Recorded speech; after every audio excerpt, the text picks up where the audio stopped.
Así que vamos entonces a ir a la Biblia y vamos a ir a Lucas 9, 10 al 17. Cuando usted lo tenga, me diga con grande y fuerte amén. No nos queremos quedar mucho tiempo en esta parte. El tiempo ha premiado también y el cambio de hora ya nos está ruñendo un poquito el estómago. Amén. Bueno, vamos entonces, leemos la palabra en el nombre del Padre, del Hijo y del Espíritu Santo. Versículo 10. Vueltos los apóstoles, le contaron todo lo que había hecho, y tomándolos se retiró aparte a un lugar desierto de la ciudad llamada Betsaida. Y cuando la gente lo supo, le siguió, y él les recibió y les hablaba del reino de Dios, y sanaba a los que necesitaban ser curados. Pero el día comenzaba a declinar. Acercándose los 12, le dijeron: despide a la gente para que vayan a las aldeas y campos de alrededor y se alojen y encuentren alimentos, porque aquí estamos en un lugar desierto. Él les dijo: dadles vosotros de comer. Y ellos dijeron: no tenemos más que 5 panes y 2 pescados, a no ser que vayamos nosotros a comprar alimentos para toda esta multitud. Y era como 5,000 hombres. Entonces dijo a sus discípulos: hacedlos sentar en grupos, 50 en 50. Así lo hicieron, haciéndolos sentar a todos. Y tomando 5 panes y los 2 pescados, levantando los ojos al cielo, los bendijo y los partió y dio a sus discípulos para que los pusiesen delante de la gente. Y comieron todos y se saciaron, y recogieron lo que les sobró, 12 cestas de pedazos. Oramos al Señor y le decimos: Padre, buen Dios, Dios de gloria, soberano, a ti te damos toda la gloria porque tú eres digno de ella. Gracias te damos. Te pedimos que bendigas la vida de cada uno de los que estamos aquí hoy presentes. Gracias por tu palabra que hemos leído. Te pedimos, Señor, que nos ministres, que hables a nuestro corazón y que sigas bendiciendo la vida de cada hermana aquí hoy presente.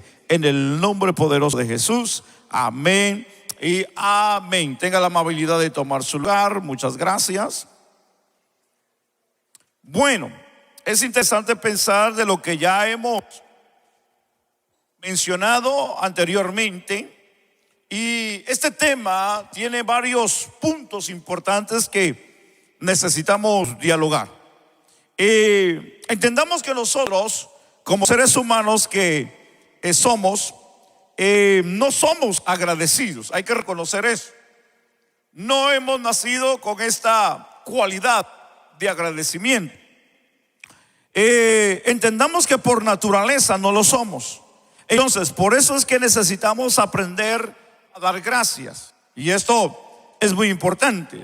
La Biblia nos enseña: instruye al niño en su carrera, para que cuando sea grande, la Biblia dice, no se aparte de ella. Es importante entender que los buenos modales y los principios se enseñan desde niño. Entonces, entendamos aquí que el niño pequeño, cuando recibe algo, demuestra alegría por lo que recibió, pero muchas de las veces no dice gracias. ¿Por qué? Porque no sabe decir gracias. Entonces, ¿qué es lo que se debe de hacer? Se le tiene que enseñar a que diga gracias.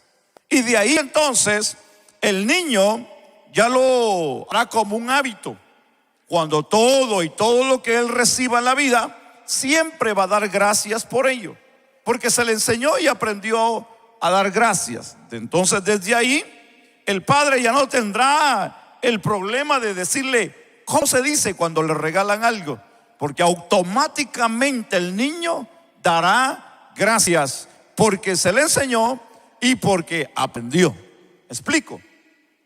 Entonces, nosotros como adultos estamos conscientes del deber de dar gracias a quienes nos hacen un favor, pero hay algunas cosas que sin darnos cuenta las dejamos por sentado y no se nos ocurre también las que hemos recibido de gracia. Quiero decir que recordemos que la Biblia dice: dad de gracia lo que de gracia habéis recibido.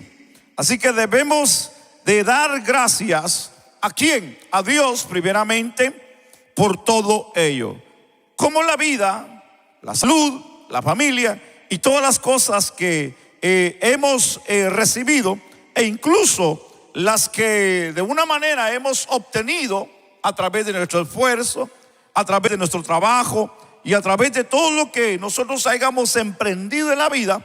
Hay que recordar que sobre todas las cosas Dios es el que nos da la fuerza, nos da la sabiduría, nos da la habilidad y nos da los medios para nosotros poder ser bendecidos. Y cuando hablo de bendecido me refiero en todo el sentido de la palabra, en todo. Entonces hay que entender aquí de que es dar gracias a Dios, porque Dios es el que nos da todo ello para poder obtener lo que hoy nosotros podemos obtener en la parte material, en la parte física y aún en la parte financiera. Entonces entendamos que de Dios viene todo, y cuando nosotros entendemos que de Dios viene todo, entonces claro, agradeceremos a la compañía, agradeceremos al patrón, como agradeceremos de lo que Dios a nosotros también nos ha dado. Es entender que todo lo que recibimos hay que darle siempre gracias a Dios. Job dijo: no daremos gracias a Dios también por lo malo. Y aquí hay que entender algo, que cuando decimos dar gracias a Dios por todo, también se tiene que dar gracias a Dios por esos momentos difíciles, esos momentos de enfermedad, momentos de escasez, momentos de dolor, que muchas de las veces, en vez de dar gracias a Dios, es donde más nos quejamos o donde más rehusamos a creer en Dios. Y ahí es donde debemos de nosotros entender, como dijo Job. Job es en este caso para nosotros, o en este estudio, Job va a ser un ejemplo del centro de agradecimiento, porque Job, a pesar de que lo había tenido y lo perdió todo, al final él se mantuvo y siguió dando gracias a Dios. Qué importante es reconocer de dónde vienen todas las cosas. Ahora, aunque lo malo no viene de Dios, tenemos que reconocer y dejar clara esa parte. Lo malo no viene de Dios. Recuérdense que Dios no puede tentar a nadie. Lo que a nosotros nos pasa en la vida muchas de las veces puede ser porque nosotros mismos lo hemos provocado, o a través de ese problema hay un propósito de Dios escondido. Y cuando nosotros llegamos a descubrir el propósito de Dios, hermanos, nos enfrentaremos siempre a circunstancias difíciles en la vida, y ahí es donde nosotros debemos determinarnos el saber a quién nosotros le estamos sirviendo. Lastimosamente hay mucha gente en las iglesias que están en las iglesias, pero no saben todavía por qué están en las iglesias. Incluso muchos de ellos puedan tener privilegios, puedan tener grandes privilegios, incluso pueden predicar y tienen habilidad para predicar, para enseñar, para cantar, para tocar, y pueden hacer, hermano, y pueden ser un mil usos, un handyman dentro de la iglesia. Lastimosamente, cuando la circunstancia les golpea y viene a la vida el problema, muchos de ellos lo que hacen es que buscan otra opción, otra salida, la que no es correctamente en Dios. Porque cuando viene el momento de prueba, mucha gente, hermano, pierde el control, pierde el ánimo, pierde la fuerza y piensa que eso no es la forma o el cristianismo, y muchos se desaniman, pierden el deseo, pierden la fuerza, ya no quieren cantar, ya no quieren predicar, ya no quieren servir, se alejan, se van perdiendo y hasta se van del todo. Y eso no es el evangelio. ¿Por qué? Porque no han tenido claramente bien asentado en su corazón y en su pensamiento lo que es servir a Dios. Y muchas de las veces hay gente que sirven porque el hombre le dice que sirva. Hay gente que trabajan dentro del reino porque el hombre le dicen que trabajen. Porque muchas de las veces nosotros como seres humanos, hermanos, no es que nazcamos con esto. Nos tienen que enseñar, pero algo que debemos de aprender algo que debemos de aprender, que todo lo que hagamos dentro de la obra de Dios debe de ser para el dueño de la obra de Dios. Eso tenemos que dejarlo bien claro en este día. Que todo lo que usted haga lo está haciendo para el dueño de la obra de Dios. Aunque no le aplaudan lo que usted está haciendo, aunque no lo feliciten por lo que usted está haciendo, recuérdese que lo importante es que usted lo esté haciendo de corazón para el Señor del reino.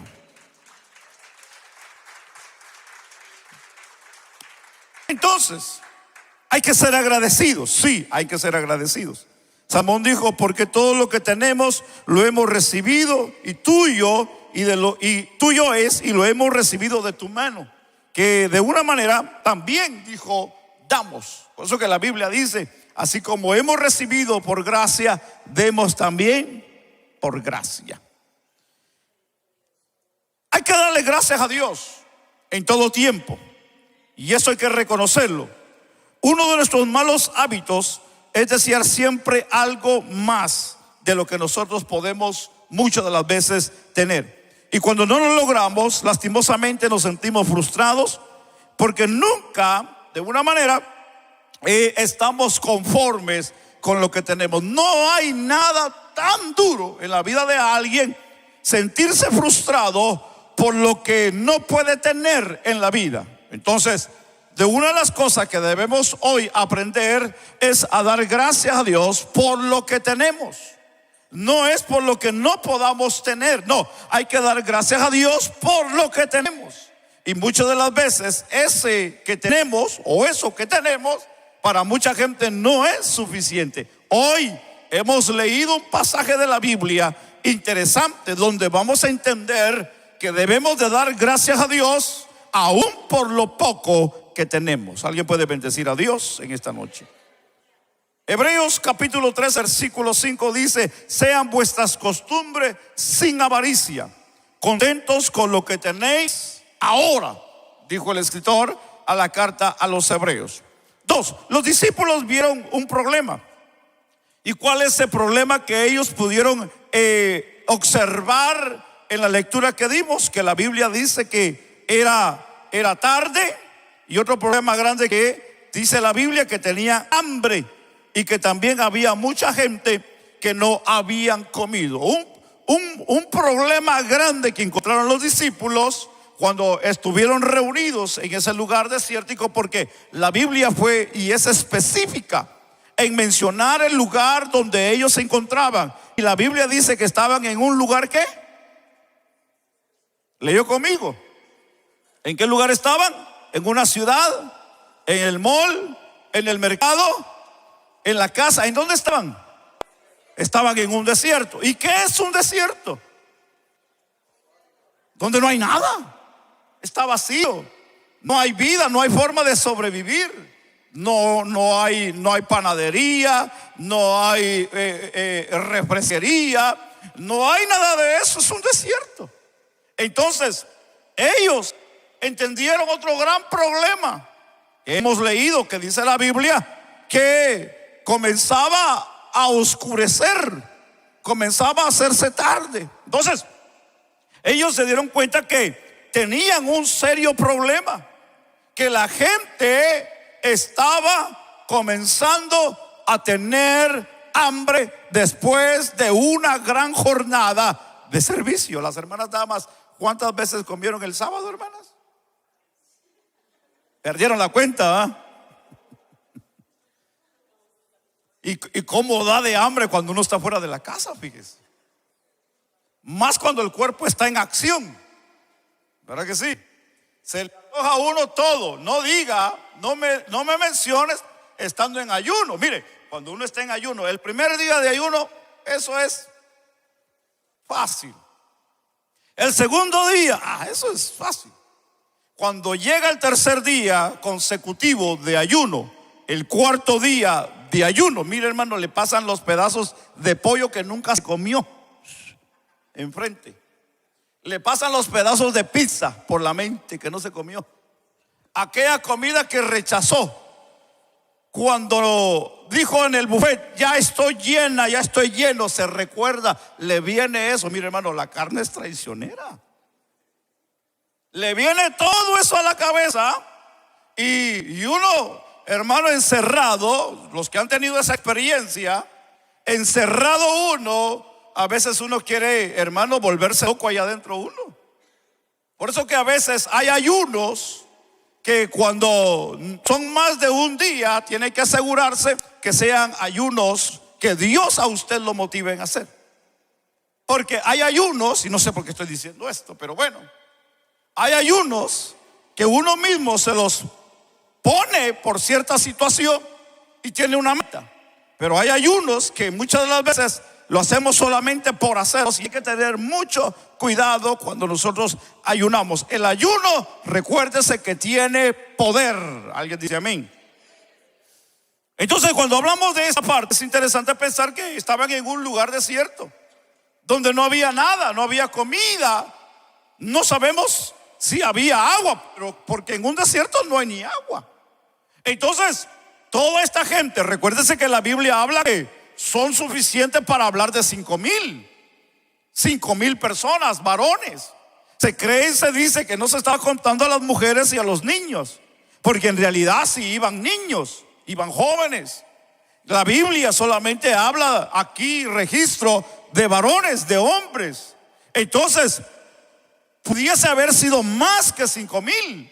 Hablamos, hermanos, si 3,000 hubieran llevado a su familia, se puede imaginar qué cantidad de gente estuvo ahí en ese lugar. Pues mucha gente. Entonces, el problema que ellos se encuentran aquí es que ya era tarde, porque ya había pasado todo el día. El Señor había ministrado, había sanado, les había enseñado del reino, les había motivado, habían habido milagros, había habido un servicio glorioso, maravilloso. Y por un momento se les olvidó que tenían que haber comido. Pero cuando llegó la tarde, ya todos comenzaron a sentirse tal vez débiles, algunos niños a quejarse, a pedir comida. Mamá, tengo hambre. El joven, el esposo, el decir, ya se me pasó la hora de comida. Y todos comenzaron a pedir comida. Entonces, para los discípulos fue algo difícil para ellos. Oiga, qué difícil, hermano. Muchas de las veces a nosotros como líderes se nos presentan las situaciones cuando se nos da a nosotros que solucionemos los problemas. Y muchas de las veces nuestras soluciones como líderes son lógicas, porque de una manera nosotros vemos que eso puede trabajar, y muchas de las veces no es así. Y cuando hablamos de soluciones, no solamente hablamos en la parte de liderazgo, sino que también hablamos de nivel iglesia, nivel individual, que hay cosas que a veces para nosotros puedan tener sentido, pero no dentro del reino de Dios. Aquí hay un cuadro bíblico interesante, porque la solución que ellos buscan, la solución que ellos dan, la solución que ellos aportan al Señor Jesucristo, para ellos es lógica. Y ellos le dijeron al Señor que ya era tarde, y que de una manera le dice: dile a la gente que se vaya, aquí no hay comida, ni tampoco dónde comprar. Esa es la solución que los discípulos le dieron al Señor. Dile a la gente que se vaya. El Evangelio de Marcos menciona esa parte, donde el Señor le da ahora a ellos la solución, o una solución diferente. La solución de ellos era lógica. ¿Quién no hubiera hecho eso?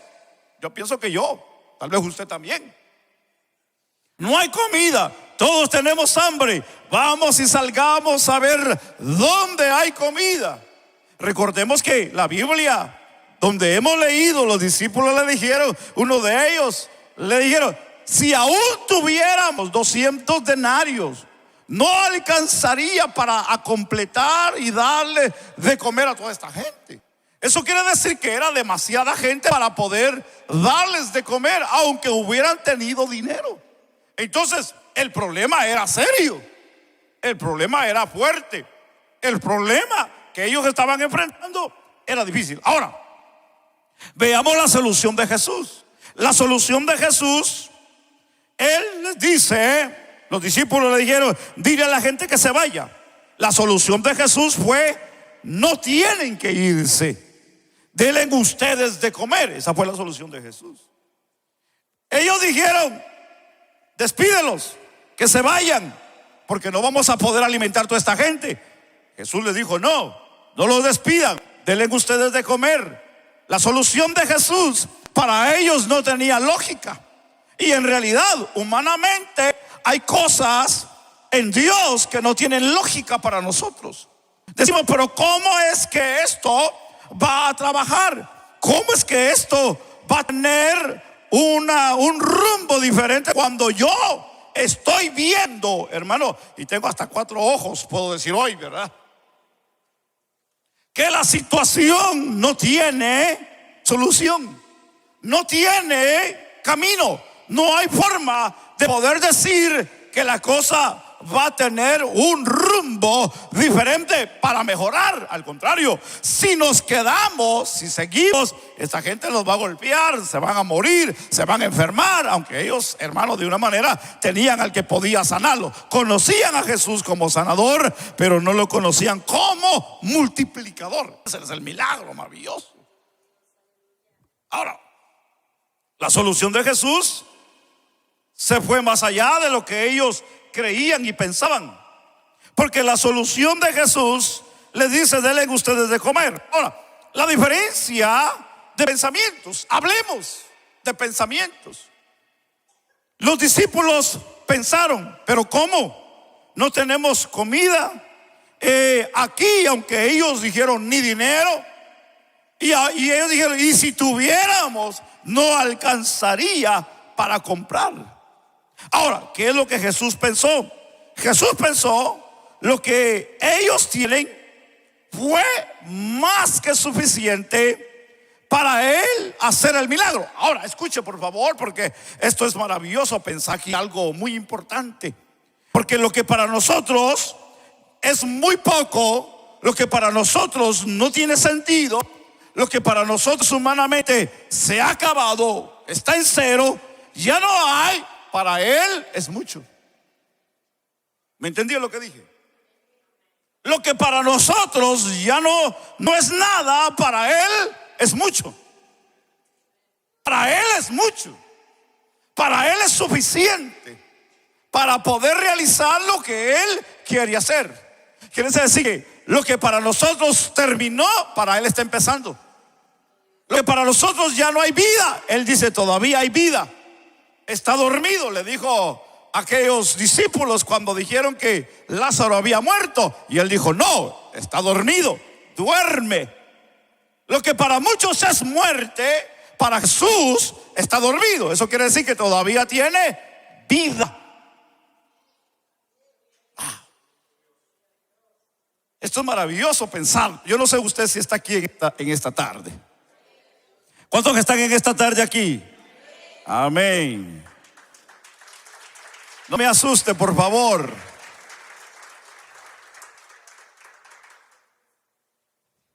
Entonces, para nosotros es muy poco, para el Señor es mucho.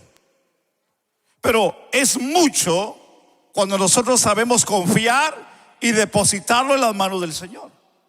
Por eso que debemos de entender algo importante. Puede ser cierto que de lo que nosotros tenemos es muy poco, pero si lo usamos de una manera para poder gastarlo en nuestras necesidades, en nuestros diario vivir, tal vez no nos pueda alcanzar lo que nosotros podamos tener. Me voy a detener un poco en esta parte, no quisiera detenerme mucho, pero es importante detenerme un poquito más en esta parte.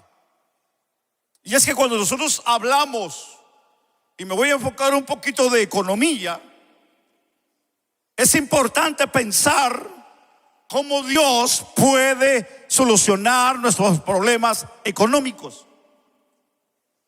Sabemos que Dios puede sanarnos, sabemos que Dios puede salvar nuestras familias, pero a veces no tenemos la fe para que Dios nos bendiga en la vida económica. Ahora, algunos creen que sí, Dios puede hacerlo, Y tal vez están recibiendo bendición porque han descubierto el secreto. Y eso es importante. Usted debe de descubrir ese secreto. Vamos, tal vez no es un secreto, ¿verdad? Porque eso ya ha sido revelado a nosotros. Pongámoslo de este punto de vista para que usted me pueda entender un poquito más, porque quiero explicar esto rápido. Nosotros hemos aprendido a bendecir la casa de Dios. Hemos aprendido a darle a Dios lo que es de Dios. Hoy no voy a hablar de los diezmos ni de las ofrendas, no es el tema. Pero cuando nosotros sabemos bendecir a Dios, le damos, como dice la Biblia, un 10%. Eso está aparte. Pero entendamos que del 100%, nosotros nos quedamos con un 90% de todo ello. En ese 90%, hermano, nosotros pagamos nuestras propiedades, nuestras rentas, pagamos nuestros biles, pagamos la deuda del carro, pagamos la deuda de la casa, lo que es la vivienda, la comida, la ropa, pagamos lo que es el celular y pagamos muchas cosas.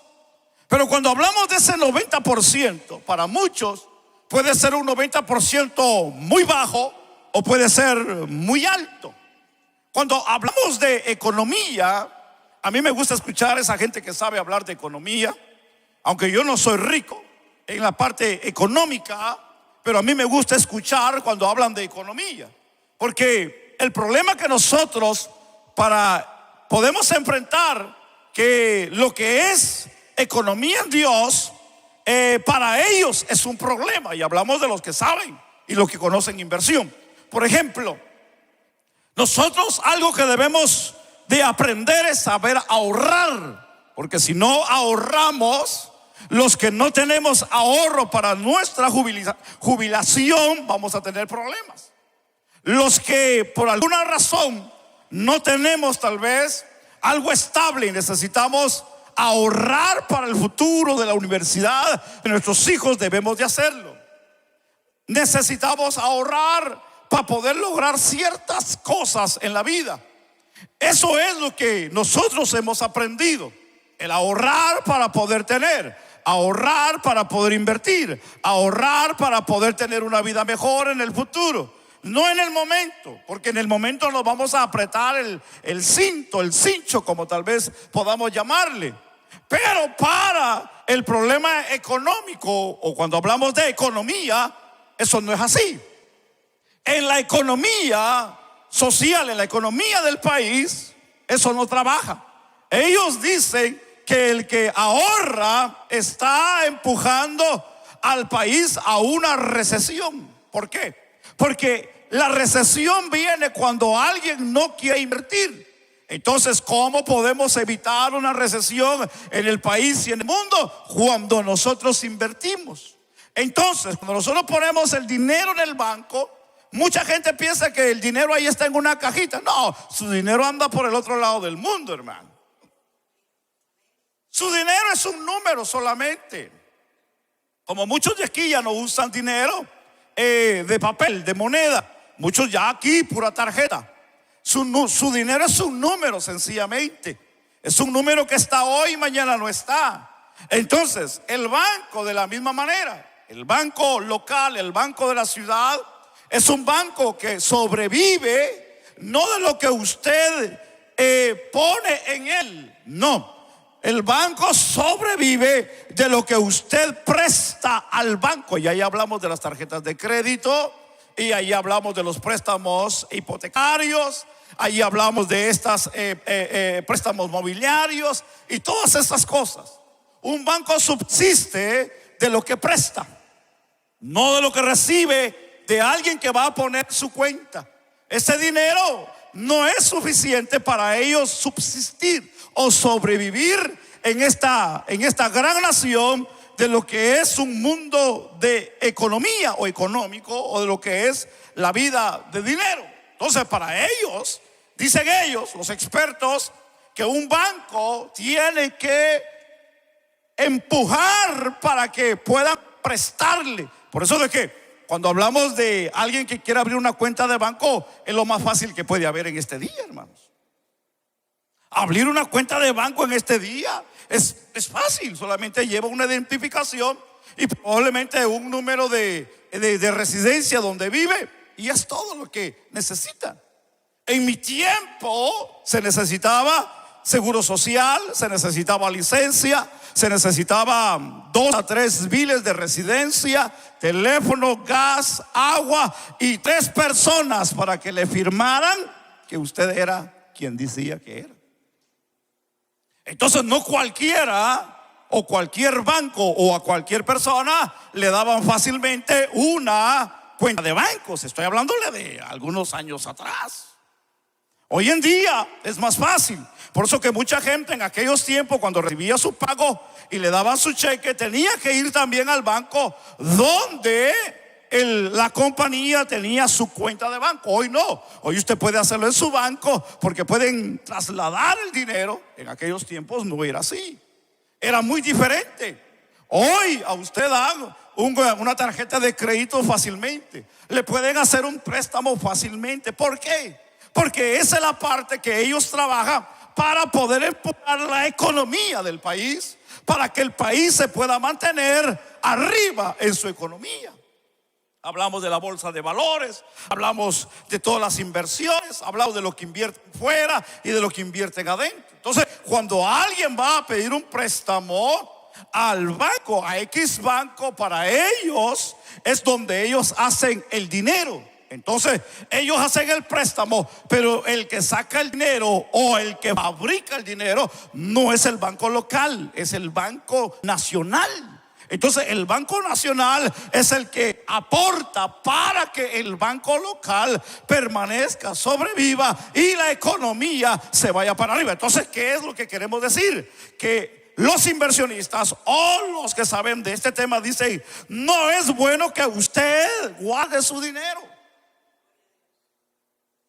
Es bueno que usted lo invierta para que la economía siga creciendo. Pero para eso usted tiene que endeudarse, tiene que comprar casa, tiene que comprar carro a crédito, tiene que hacer esto, tiene que hacer lo otro. Y una de las cosas que en este país y en muchos, lo que ayuda a mantener a una persona al nivel de otros o a vivir una vida, si así podemos llamarle, cómoda, es tener crédito. Dicen que si no hay crédito no tiene identidad dentro de lo que es la sociedad o dentro de lo que es la parte económica. Entonces, para ellos es importante que esté endeudado.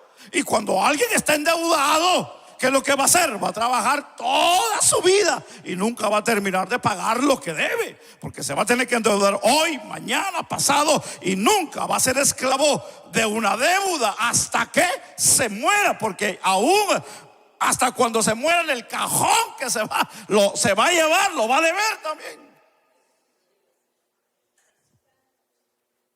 Entonces dicen ellos: usted tiene que invertir, tiene que invertir, tiene que invertir, tiene que prestar, tiene que hacer esto para poder mantenerse al día. Pero ser esclavo de una deuda es dejar de comer, es dejar de dormir, es dejar a la familia, porque tenemos que trabajar para pagar las tarjetas de crédito, tenemos que pagar esto, tenemos que pagar allá. Entonces venimos, hermano, a complicarnos la vida. Con esto no le estoy diciendo que no haga lo que está haciendo, no. Sino aquí debemos de entender lo que dice la sociedad, lo que dice el mundo, lo que piensa la gente, hermano, que saben estos temas, y lo que la Biblia a nosotros nos enseña. Porque algo que nosotros debemos de aprender hoy en la Biblia es aprender de que Dios no nos quita, Él nos multiplica a nosotros. Entonces el Señor nos enseña a invertir, pero no para ser esclavos. El Señor nos enseña a invertir para que seamos libres. ¿Alguien puede bendecir a Dios en esta hora? Porque no hay nada frustrante en la vida cuando no tenemos para pagar, cuando no tenemos para poder subsistir, cuando viene el mes de renta, cuando viene el bill que necesitamos pagar y no tenemos para pagar. Pero esta es la gran pregunta. Esta es la gran pregunta. Esta es la gran pregunta del 90% que a usted le queda en la mano ¿qué usted hace con ese 90%? Yo no me quiero meter a su vida privada, económica, no quiero, no es el punto, no es el tema. Solamente quiero tocarle la puerta para que usted reflexione. De la manera como se puede seleccionar esto en la vida, o los expertos, es de que hay 3 niveles de vida: la baja, la mediana y la sociedad alta. En la sociedad baja, como se llama, de la manera como se puede nombrar a una familia que vive en la sociedad baja, es aquella familia que gana aproximadamente $50,000 al año. ¿Qué es eso? Es ganar un cheque de aproximadamente $1,000 semanales. Estamos hablando de $52,000 al año. Una persona que gana $52,000 al año puede subsistir en la sociedad que se está viviendo. Si tiene una casa aproximadamente que está pagando, y estoy hablando de la manera como se vive en este país, si tiene una casa de paga de 100 a $120,000, que se la ponen en una tasa de interés de 3 a 6 por 30 años, dependiendo lo que haya dado de entrada, de down payment, como así se puede decir, aproximadamente, dependiendo su down payment que haya dado, que muchos hermanos lo que quieren es ahorrarse y dar poco, pongámosle unos $5,000 para cierres y costos de cierre, que viene prácticamente pagando alrededor de $1,300 mensualmente solamente por la propiedad en la que vive. Pero como tiene un promedio de $52,000 al año, $1,000 semanales, hablamos de $4,000 a $5,000, pongámosle $4,000 al mes que gana. En esos $4,000 tiene que pagar $1,300, pero pongámosle la luz, pongámosle el agua, pongámosle el gas, pongámosle el internet, pongámosle los celulares, pongámosle el mantenimiento de los 3, 4 carros que tiene afuera, pongámosle la comida, pongámosle el vestuario, dependiendo cuántos hijos tenga dentro de la casa. Ese dinero que gana semanalmente no es suficiente. No es suficiente. Va a quedar prácticamente apretado y endeudado cada mes. ¿Y qué pasa cuando una persona tiene ese problema? Siempre que llega el fin de mes, se endeuda con el patrón y le dice: présteme tanto y en el próximo cheque me lo descuenta. Y eso va a ser por 30 largos años, si no es que no lo corren de ese trabajo, o que tenga un mejor salario. Para la economía, o los que trabajan en esta parte, ellos dicen: una persona que puede vivir de una manera más desahogada, y lo ponen ellos como en el medio, en el nivel medio, es aquellos que ganan aproximadamente $2,000 semanales o un poquito para arriba. Estamos hablando de 104,000 al año. Y esa persona que gana 104,000 al año es una persona que gana aproximadamente $2,000 a la semana, que ahí puede subsistir y comprarse una casa hasta de $200,000 y pueda pagar sus deudas. Ellos le llaman una persona que vive en medio. Una persona que ya es una persona rica es una persona que gana de $5,000 semanales para arriba. Y eso ya son solamente los profesionales, los que trabajan y ganan esa cantidad de dinero. Entonces una persona que gana ese dinero, ya viven en esos lugares ya más altos, esas residencias privadas, donde tienen todo, tienen de todo. ¿Por qué yo le estoy mencionando esto? Porque estamos en un cuadro bíblico interesante. Y yo ya quiero terminar, es mucho lo que tengo hoy, pero quiero terminar. El Señor les dice: denle ustedes de comer. Ellos dijeron: no tenemos. Y les dijo: ¿cómo es que ustedes no tienen? La Biblia donde leímos, dijeron: solamente tenemos 5 panes y 2 peces.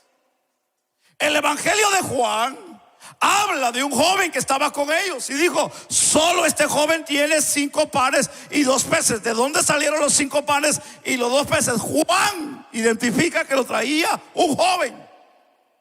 Así que nadie llevaba de comer, solo llevaba un joven comida. Y esa comida que él llevaba era solo para él. Él iba preparado, él sabía que el camino iba a ser largo. La mamá probablemente le dijo: hijo, prepárate esta comida porque vas a tener hambre. Un gran ejemplo, ¿verdad, hermanos? Es un gran ejemplo para aquellos que, aunque tal vez saben ganar dinero, pero no saben ahorrar su dinero. Aquellos que han ganado mucho dinero y que si usted les pregunta en confianza: hermano, ¿y usted tiene dinero? Tal vez va a decir no, con tal de que no vea que tiene, para no prestarle, tal vez, ¿verdad? Va a decir: no, yo no gano dinero tanto, hermano, porque miedo va que le vaya a pedir prestado. Pero yo me atrevo a decir que aquí hay mucha gente que ha ganado miles. Pero si usted se puede dar cuenta, siempre tienen problemas de finanza, siempre andan tardes con los biles, a la carrera, tienen que trabajar horas extras, tienen que hacer esto, tienen que hacer otro, porque no les alcanza lo que ganan. Y aunque han ganado mucho dinero. Mucho silencio tienen ustedes aquí, hermanos. Oiga, pues si hay fiesta, ¿no? El Señor es con nosotros. ¿Cuántos dicen amén?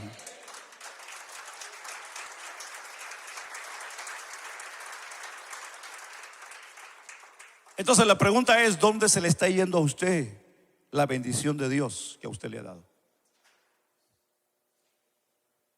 Si este joven dijo: es todo lo que hay, este discípulo dijo: es todo lo que tiene este joven, tuvo algo, pues. Pero hay gente que no tiene nada. Pero yo le tengo buenas nuevas a usted, porque lo que para nosotros no es nada, para Dios sí es mucho.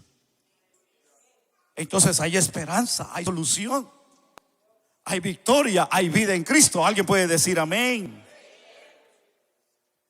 Entonces dicen: solamente tenemos esto. El Señor le dijo: vayan y recuéstenlos. Dice el Evangelio de Marcos: de 100 en 100 y de 50 en 50. Hermano, el Señor trabajó lo que es números. El Señor, hermano, trabajó en estas cosas interesantes, porque de una manera entendemos que el Señor, hermano, que conoce mejor trabajar en lo que se llama orden, que esa es la parte que a mí me fascina, entender que el Señor fue ordenado y es ordenado. Si algo que nosotros debemos de aprender del Señor es saber a ser ordenados en la vida. Usted no puede gastar lo que no tiene.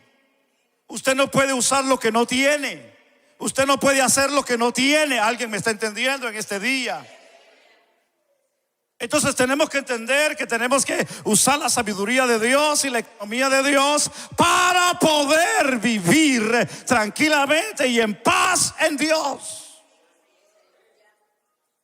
Dice la esposa al esposo: yo quiero la cocina que tiene la hermana fulana, pero esa le costó $3,000. Hija, no me importa, vaya y trabaje 2 trabajos porque yo quiero esa cocina. A veces hacemos ciertas cosas que no debemos de hacer. En su tiempo se hacen las cosas.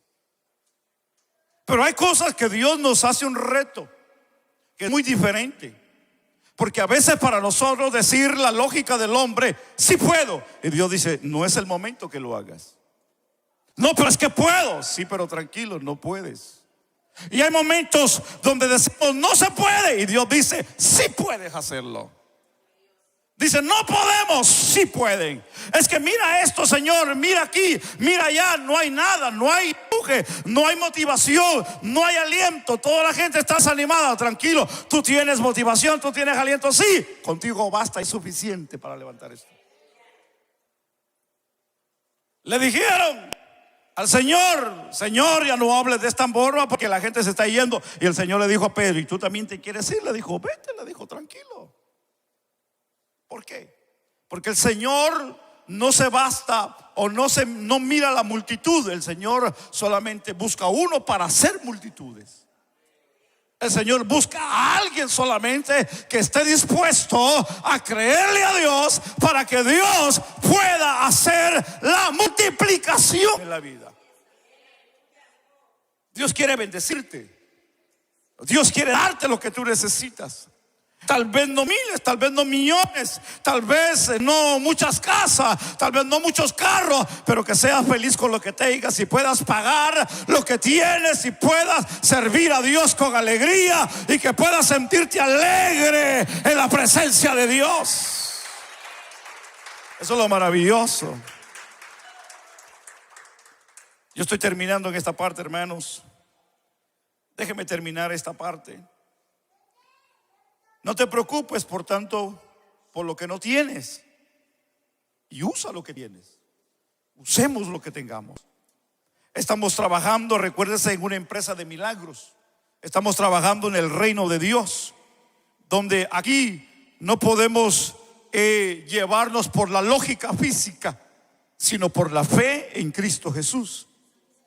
La iglesia, nosotros debemos de trabajar en este reino a través de la fe. Debemos de creer lo que Dios puede hacer en la vida de nosotros y no lo que la sociedad, el gobierno, la política, hermano, la finanza piense de nosotros. No, nosotros venimos a creer a lo que Jesús dice, lo que enseñó y lo que nos enseña para poder vivir en esta vida. Algo que debemos de aprender es saber a vivir lo que Cristo nos enseña a cómo vivir en esta vida, hermanos.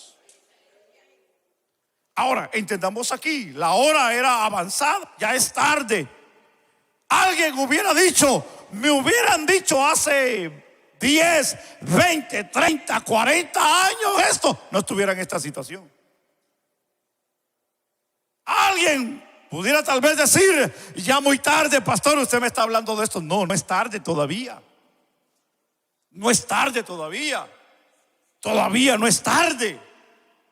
Porque cuando nosotros queremos obrar, queremos trabajar y hacer algo para la gloria del Señor, emprender algo para la gloria de Dios, poder llegar a ser alguien en la vida para la gloria de Dios, nunca es tarde. Nunca es tarde. Mírese usted. Tiene manos, tiene sus pies, tiene sus piernas, tiene sus dos ojos. Tal vez más de alguno aquí le falte un dedo, pero es todo. Una uña, pero lo tiene todo. Hay grandes artistas, hay grandes pintores, hay grandes atletas que aunque les falta dos pies, pero han salido adelante en la vida. Hay grandes pintores que no tienen piernas, no tienen brazos, el puro tronco, pero con la boca pintan, agarran el pincel y saben hacer buenas obras en la vida. Hay gente que aunque ya no pueden caminar, pero son grandes deportistas en las sillas de ruedas donde ellos andan. Hay gente que corren en maratones sin piernas, tienen dos prótesis, pero con esas corren y pueden hacer su vida. ¿Por qué nosotros no podemos avanzar en la vida? ¿Por qué nosotros no podemos ser alguien en la vida? ¿Por qué nosotros no podemos decir, yo en el nombre de Jesús voy a salir adelante con mi hogar, con mis hijos, con mi esposo, con mi esposa? Voy a vencer, voy a luchar, voy a ser alguien en la vida, voy a luchar para poder servir mejor a Dios, a vivir mejor, a disfrutar la vida. Quiero dejar esta vida de dolor, de sufrimiento. Si otros pueden salir adelante, ¿por qué yo no puedo salir de esto? Hay un secreto. Y el secreto está en el principio. Y es de dar gracias a Dios por lo que somos. Hay que darle gracias a Dios por lo que tenemos. Hay que darle gracias a Dios por lo que podemos tener en la vida. Hay que darle gracias a Dios por lo que somos. Hay que darle gracias a Dios por lo que Él nos da y por lo que Él no nos da. Hay que darle gracias a Dios por lo bueno, por lo malo, por el triunfo y aún por la derrota en la vida. Hay que saber darle gracias a Dios. Juan capítulo 6, el versículo 11 dice la Biblia, y es donde usa la palabra gracias. Y él dijo: tráiganme lo que tienen. Y dice la Biblia que cuando lo agarró en la mano dio gracias. Lucas 9 dice la Biblia que bendijo y dio gracias, lo partió y le dio a los discípulos: vayan y désenlo. Y dice la Biblia que aquel pan y aquellos pescados se multiplicaron. Lo que para nosotros no tiene vida, para Él sí tiene vida. Lo que para nosotros no es suficiente, para Él es suficiente. Alguien dice amén. Lo que para nosotros no se puede, Él sí puede hacerlo. Le dijo a la hermana de Lázaro: ¿crees esto? Ella dijo: sí, creo que Él resucitará en el día postrero. Jesús dijo: yo soy la resurrección y la vida. Él es el que da vida, Él es el que da ánimo, Él es el que da fuerza. En Él está la vida. Alguien puede bendecir a Dios en esta hora. Todavía no está muerto, todavía no se ha perdido todo. Hay esperanza. Dios puede multiplicar esos panes, Dios puede multiplicar esos pescados. Dios todavía tiene poder para hacer milagros en la vida de nosotros. Pastor, pero ¿qué puedo hacer yo? ¿Qué puedo hacer yo para poder lograr algo en la vida y no quedarme como me han marcado mucha gente? No puedes, no sabes, no tienes. ¿Cómo le vas a hacer? Algo que a mí me fascina del pueblo de Israel, de los judíos, es que ellos son hijos de promesa y de la promesa de Abraham. Usted no va a ver un judío mendigando. Usted no va a ver un judío pidiendo limosna. Usted va a ver a los judíos en esta nación: doctores, inversionistas, hombres de negocios. Usted ve un judío vendiendo tal vez por ahí limones, zapatos. Mañana lo va a ver con una zapatería o un negocio de limones. Ellos no se quedan ahí, porque ellos han creído a la promesa de Dios a la vida de Abraham, que él serían benditos, bendecidos. Entonces, nosotros que debemos hoy de aprender es que nosotros somos bendecidos en Cristo Jesús. Nosotros somos una familia bendecida por Dios. Nosotros somos la iglesia de Cristo, somos los hijos de Dios. En nosotros está la bendición desde antes de la fundación del mundo. Nosotros no somos pobres, nosotros somos ricos en Cristo Jesús. Alguien puede decir amén. Alguien puede bendecir a Dios. Alguien puede darle gloria a Dios. Lo que tú tienes en la mano de Dios es más que suficiente para hacer la multiplicación. No necesitamos tener grandes cosas para decir que somos. No, lo que tú tienes es más que suficiente. Con la tecnología que estamos jugando en este tiempo, si le supiéramos dar bien el trabajo, yo le aseguraría que muchos de nosotros fuéramos buenos inversionistas. Trabajaríamos tal vez en la bolsa de valores dentro de nuestra casa. Fuéramos personas que moveríamos grandes cantidades de mercancía de país a país sin movernos de nuestra casa. Si fuéramos entendidos en esa parte, usaríamos nuestra computadora, usaríamos nuestro celular, usaríamos nuestro martillo, usaríamos nuestro taladro, usaríamos nuestras máquinas, usaríamos nuestros vehículos, usaríamos todo lo que tenemos para poder salir adelante en la vida. Pero lastimosamente no pensamos así. Lastimosamente no tenemos esa mentalidad. Pero hoy Cristo nos invita que le pongamos todo en la mano de Él. Porque si nosotros no podemos, Él sí va a poder en nosotros. Él sí va a poder en nosotros. Porque Él tiene el poder para multiplicar lo que nosotros le pongamos en su mano. ¿Y qué es eso? ¿Y qué puede ser eso? Puede ser tu talento, tu habilidad, tu esfuerzo, todo lo que tú eres, todo lo que tú puedas ponerle la mano al Señor. El Señor te lo quiere multiplicar a ti en tu vida personal y privada. Que Dios te bendiga en este día. Que Dios te multiplique. Que Dios te ensanche. Que Dios te dé. Que Dios te llene. Que Dios te dé abundancia. Pongámosle todo en la mano del Señor. Porque ahí es donde se multiplica. Dándole gracias por lo que Él nos da y por lo que somos nosotros en Cristo Jesús. Que Dios te bendiga en esta hora. Pongámonos sobre nuestros pies. Muchas gracias.